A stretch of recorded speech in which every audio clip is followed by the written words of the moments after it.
at the end of the first half. They hit the crossbar through Archer. City have had things very, very comfortable, but couldn't get more than the one goal. And at half-time, it looks a little bit more of a narrow lead than it did maybe 50 seconds ago. City 1, Southampton 0. Well, let's go back to the studio and we can join Cel, who's alongside Gareth and Andy.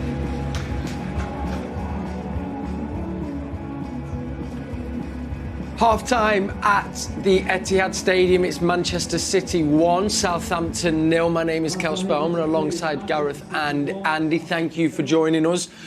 Andy, what's your assessment of the first 45 minutes of this game? Well, the game went, we thought we'd dominate possession. They would take risks. They took some incredible risks. Southampton stuck to what they do. And then we got a huge fright right at the very, very death, which shows how football is. And, we're probably 3 or 4 really good chances. You'd think we should be 2-0 up.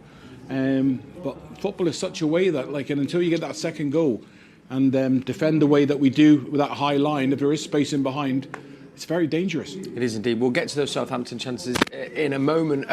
But just on actually how they've come up to play, as we said, they've not changed away or shied away from how they've started the season, really. They've come to play their game, which is quite admirable, really, given you've come into Manchester City, the home of the Premier League champions. Yeah, it is, but, there'll be strong reinforcement behind what they do, like we were talking about pre-game. And, probably that chance at the end there for Archer kind of highlights that is the way that they'll do things.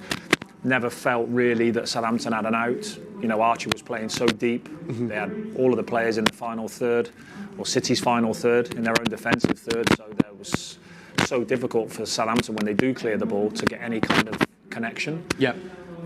Me and Andy were speaking about maybe Archer playing up, just take Ruben Diaz back up the pitch a little bit, just so that you've got some contact there. And at the end there, just one slight mistake from Akanji stepping into the play and Archer gets that chance. Will they get another one in the second half? I'm not too sure. That could be the only one they get today. Yeah, hope so. Andy, let's look at the first goal then. And we were saying, weren't we, joking, I don't think he scored in the Champions League, but it's been a few games since he scored in the Premier League. Talks of a drought, but he soon silenced the naysayers with another goal for the big man, Erling Haaland. Yeah, well, it was a similar pattern of play that we see with City. Nunes has made a run in between a centre-half and a full-back, and they find this little pocket of space in by the touchline. And City do that play very often, and you pull back, and it's almost you're hoping that somebody's moving and arriving, and the opposition haven't got contact, but they've got good contact on Erling. But it's just his upper body strength, and I think when he actually scores it, I think both feet are off the ground almost. It's a remarkable finish again, which he does, and we see it so often. But clever movement, great strength from Haaland, and probably the perfect start to go 1-0 up. As the central defender there, and is there much more he can do, just given obviously the physical attributes of Haaland? Well, once Haaland gets you, I think, and he gets hand on, I think you are in trouble. You see when you look at, as a defender, I watch what's going on in the box when the ball's out wide, and he's normally up against 2, and one is grabbing hold of him before the play even comes in, and the other centre half attacks the ball. So it was really. It's really great upper body strength from Haaland, and we've seen that so many times. There's not many people that can go toe-to-toe with him. Manipulates the space, and then it's a great finish. But really clever run from Nunes, and he pulled the ball back into a great area. Yeah, I mean, another lovely assist. And on Nunes, we were saying he's kind of carried on from where he played in the middle of the week. Brilliant first half performance. Yeah, been really impressed with him. I think certainly without the ball as well, he's really joined Guardiola in defensive duties. Probably because he's more of a midfielder, so he's naturally recovering really well. Same with Savinho on the other side. It's so important that the wingers do that, because if not, you leave yourself slightly exposed. But did really well for the goal, got into that area that we were talking about, myself and Andy previously. The chance creation from that zone that City get into a lot goes right up. And I think Steve was right. The 2 centre-backs from Southampton got a little bit disjointed. There was quite a lot of space for Haaland, but he dealt really well with the physical strength to hold off the defender, to put the ball in the back of the net. Yeah, he did indeed. So it's 1-0 there. City kind of fashioned a few chances. If you are a Southampton fan, I would say they're not maybe helping them sometimes with the playing out from the back with a few misplaced passes, which City have been unfortunate maybe not to have got that extra goal, as you say, Andy. Yeah, you need a bit of good fortune if you're going to play that way, and because you're going to get it wrong. And then it's fingers crossed on a couple of occasions. You know, I think Ramsdale's give one away and Bernardo's picked it up. If you get that pass right, there's a couple of balls that were square. Savinho then broke, you know, and you need things the rub of the green to go your way, because if it's really harsh, you could be 3-0 down now. Yeah. But it's not. They're still in the game. But like I said before, you're playing against Manchester City. The last thing you want to do is give them a leg up as well, because you know you're going to have to be at your very best. So you don't want to, you don't want to expose yourself at your own cost. And at times they seem to do that. But at the minute, they've got away with it. They've got away with it. Still only 1-0. And we spoke about at the end there was Akanji came in and all of a sudden Southampton had broken behind. So cause for hope in the second half. And also from a City point of view, concentration levels also have to be kind of spot on, don't they, Gareth? Yeah, it feels really similar to Sparta Prague the other night. You know, they were 1-0 up at half-time. Their goalkeeper made a few saves. They looked a bit vulnerable at the back, very similar to today. And you're kind of thinking, you know, have Southampton got a goal in them like Sparta the other night? I had a feeling Sparta might get something on the counter and that game could change all of a sudden. And City win 5-0. So it's like, you know, I think it's really important. That second goal is going to be really key for City. And that's, you know, from that position, you could see them really opening up. But while it is the way it is, I think Russell Martin's team talk will be positive, and Southampton feel that they've got an opportunity. They've seen that they've got a chance, and they had a sight, a goal with Archer. They'll feel that that can happen for them second half.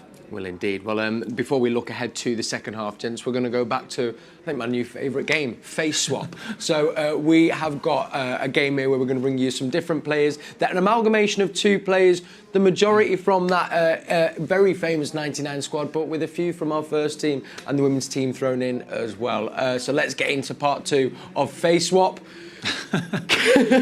Some of this should be, can we swap our faces for these, please? Like permanently. Yeah.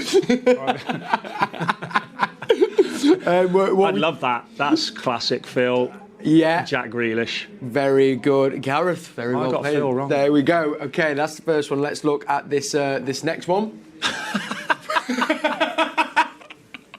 I've got one. I've got one. I've got one. That's scary to look at. I definitely won't want to swap faces. Well, I'm going to stick my neck out and say the GOAT. Yeah. Spot on. And then are you sure, Gaz, about the second I'm not one? really sure, but it's the eyes. That's Sean's eyes. The eyes are throwing me off. Who are you thinking? I was going Lee Crook. I'm going Crooksy. Yeah. Guys, you've absolutely smashed it. Nice. Crooksy. Wow, Lee Crook and Sean Goater there. I mean, okay, I think we've looked at that enough. Let's move on to the next one. That is brilliant. It's brilliant, isn't it? That is brilliant. He deserves a place in the squad, this guy. He does. You got it? Well, I'm going to go, obviously, Kevin. Yeah. And? Kevin the hair, isn't it? Yeah. Yeah. Scott Carson. Scott Carson, classic. I love Scott Carson. It'd be good if they were to open them up at the end of it, so the two different faces. Yeah, so you can see. it. Well, producer Darryl, there you go. Something to do for the next time we play this game. Okay, next up, again, these are two. Oh, I've got it straight away. Go on. Rodri Stones. There we go. Classic. Let's move on to the next one. Yeah, we got our eye in now, haven't we? got it. Yeah. Rico and Nunes. Spot on. Tell you what, here we go. We got two more to bring you. That is Cookie, isn't it? That's just Cookie. That's Dickie, isn't it? That's Dickie, that. Yes. Dickie. Terry Cook, Paul Dickoff. There we go, Terry Cook and Paul Dickoff. And finally, last one. That's just Andy Morrison. Who's that? That is that's probably actually the hardest one. Oh, I've got it. Do you know what I thought it was? Do you know what I was going to throw in? Don't be rude to me now. Because I know there's something coming. It's a bit rude to Joe. I thought it was you and Joe Royal. Out first. Seriously. There was a bit of Joe in there. I've got it. Go on. Have you got it? Bonnie. No. No? No, I hope not. No. It's Gerard, isn't it? Gerard Vikins. Gerard Vikins spot. Is Jared in there, is he? Gerard's Yeah, in that's there, an old Andy Morrison, Gerard somewhere. Vikins. Tell you what a player that is, either way, though. I tell you know what I what, mean? isn't it? Do you know what I mean? You got Jared going ahead and everything, and smashing everything, and me playing. Do you know? I'm going to ask actually. That's the second round of Face Swap done. I think we'll be bringing that game back. He was one of my favourite players growing up. What was Gerard Vikins like? Brilliant. Yeah. Fantastic. Yeah. You know, he's if you look at an old-fashioned 5 and 6, somebody who wants to go and attack and win and be dominant, and it's somebody who can play off you and could deal with one-on-ones, and fantastic footballer, so intelligent, and never got beat one-on-ones. Yeah. I remember going out for a training session with him and asking him how, because what's one of my weaknesses, one-on-ones, but he never got. He always seemed to come out on top. Yeah. And he said he just gambled. Is that what he said? Yeah. He said, I just gambled. My dad pointed that out. He used to get me and my brother to watch him as well, because he always used to say about his one-on-one. Yeah, he was brilliant. Yeah, class. Great lad. Okay, moving into the second half then. So, you kind of said it, Gareth. 1-0. We're still very much Southampton are in the game. Second goal's going to be crucial, not to point out the obvious. Yeah, it will be. I think City normally start second halves really well. They want to impose themselves straight away, get that domination with the kind of final third practice that they've got, and they do so well in the tight spaces. And of course, they want to really limit any kind of counter-attacks from Southampton. For Southampton, though, maybe getting that chance at the end, as you say, will probably be a bit of a positive team talk in their dressing room. What do you think we'll have to be wary of from them? Well, Russell Martin's going to jump all over that and say to them, listen, we're going to have to be brave in possession of the ball. There's going to times we're going to maybe leave ourselves exposed, but it's that risk and reward, and you will get a chance. You have to believe. But the second goal, if it's City, then for me it's done. Yeah. Whether that comes on 60, 70 or 80, that's done. The game's done. But while it's at 1-0, you've also got as you get closer to that 90 minutes, there's an emotional impact on City then. You can't help it. You can keep doing the things, but that clock's running down. Yes. So it does affect you mentally, and that's what the message. Stay in the game as long as we can, and you'll get one chance like you just got at the end. We pointed out middle of the week, and Pep's also spoke about it before the game, quite a few injuries, especially coming into the busy part of the season. I think we've only got 7 named on the bench today, 2 of them goalkeepers, so kind of limited for choices. And is it more as well for Pep that he maybe might not be able to make the slight tactical changes he wants because he hasn't got the personnel there? Yeah, maybe tactically I think he still could, maybe with Gundo and maybe John Stones, but in terms of like the top end of the pitch, like when you've got players like HAALAND on the pitch and obviously Savinho, they're really hard to take off, particularly when you look at the makeup of the bench. A couple of young lads, a couple of defenders, one midfielder. It's really difficult to make changes. So I'll be very surprised, particularly if the scoreline stays the same, that there'll be hardly any changes at all, because it'll either be we're just finding our rhythm or we really need to see the game out. And if it needs to be 1-0, then make it 1-0. One of the attacking players that is on there is young James McAtee. He scored his first goal in the Champions League a couple of weeks ago. He's been coming on and has looked a very tidy player, Andy. What have you made of James? Yeah, really impressive. And I'm not saying it's effortless and seamless to slip into a Manchester City team, but you know how the pattern is going to go. You know what's expected of you. You know the positions you're going to receive. You know the questions that are going to be asked of you. So it's not like you're coming in blind. Whatever pocket or whatever job he's asked to do, it'll be something that is ingrained in him through many, many years of football. Yeah. And you see that, the way he receives the ball. It's like you're watching David Silva. Yeah. You're watching Foden. You're just watching these same players who are doing similar patterns to these players over the last sort of 6, 7, 8 years.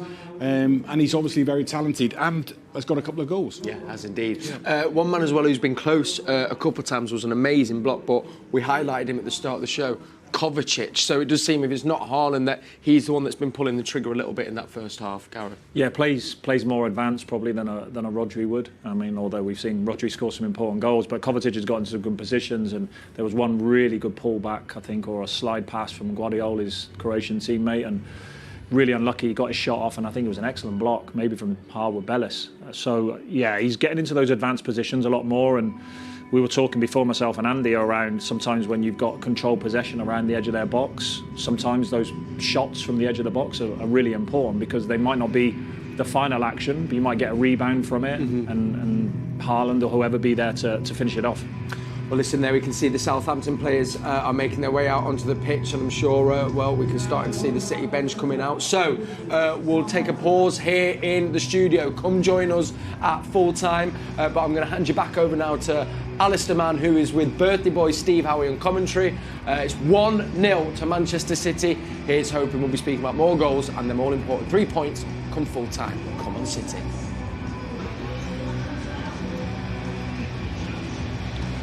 Welcome back to the Etihad, where Southampton have made a change, or they're about to. They're bringing on their striker, or one of their strikers, in Adam Armstrong. Just looking out to see who has made